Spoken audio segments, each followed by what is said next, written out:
balik lagi sama gue di Karinovator.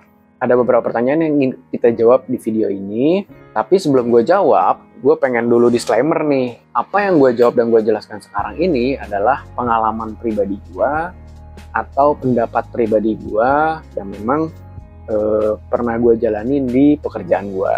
Saran gue, kalian harus tetap cari banyak sumber, bertanya pada orang-orang lain yang lebih berpengalaman juga, agar kalian bisa lebih dapat banyak jawaban. Sini ada pertanyaan yang menarik tentang dunia HR lah ya.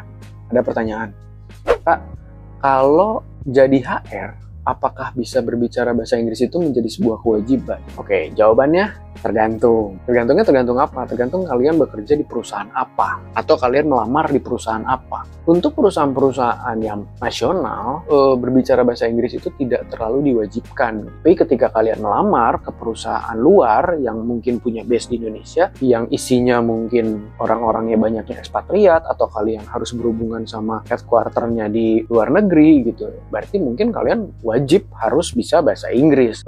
Balik lagi ke kemampuan bahasa Inggris, menurut gue zaman sekarang bahasa Inggris itu adalah menjadi sebuah skill wajib ya, yang memang harus dimiliki oleh setiap orang.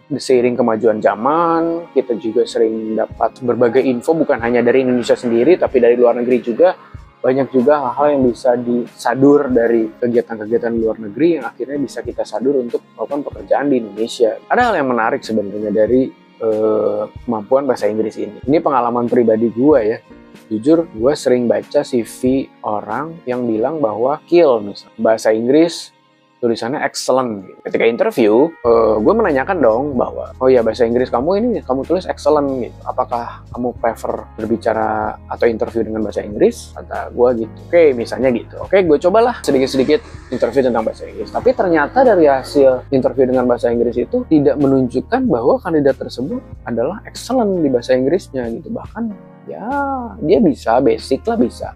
Gue nggak bilang jelek, tapi memang dia basicnya bisa, gitu. Tapi tidak excellent juga. Gitu. Itu kan yang membuat sedikit HRD menjadi punya pikiran lain bahwa sebenarnya apa yang ditulis di CV ini, yang lain-lain benar apa enggak sih, gitu kan. Nah, jadi kemampuan bahasa Inggris itu, apabila kalian menulis di CV, kalian harus tulis sesuai benar-benar dengan kemampuan kalian, gitu. Dan kalian pun harus paham tentang kemampuan kalian untuk nanti kalian bekal kalian untuk melamar ke perusahaan, gitu. Jadi, jika kalian merasa bahwa kemampuan bahasa Inggris gue nggak kurang bagus nih gitu kan, kalian jangan memaksakan untuk melamar ke perusahaan asing gitu yang berada di Indonesia gitu, karena sudah pasti bahasa Inggris itu menjadi syarat utama untuk bekerja di sana gitu. Dan kadang-kadang kan komunikasi dengan bahasa Inggris itu tidak semudah yang kita lihat di film gitu ya.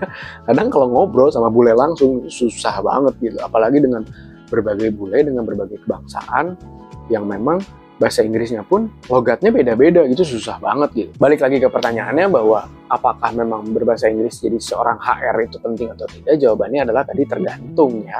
Tergantung kalian melamar ke perusahaan apa. Jika perusahaan nasional berarti tidak wajib, dan kalau ke perusahaan asing ya berarti wajib gitu. Dan biasanya zaman sekarang perusahaan itu biasanya menulis requirement-nya atau kebutuhannya pun biasanya kalau dia mewajibkan, perusahaan itu mewajibkan untuk kalian bahasa Inggris, pasti mereka akan tulis gitu kemampuan bahasa Inggris kalian harus seperti apa, baik secara ngomong maupun secara menulis gitu. Nah, biasanya perusahaan selalu mencantumkan itu apabila mereka merasa bahwa kemampuan bahasa Inggris itu adalah perlu. Nah, dari bahasan yang tadi, dari obrolan kita yang tadi gitu, kalau kalian mau gali lagi, kalau kalian perlu jawaban lebih jauh, atau kalian mau komen tentang apa pendapat gua, kalian boleh loh komen di kolom komentar. Sampai ketemu lagi di video selanjutnya. Bye.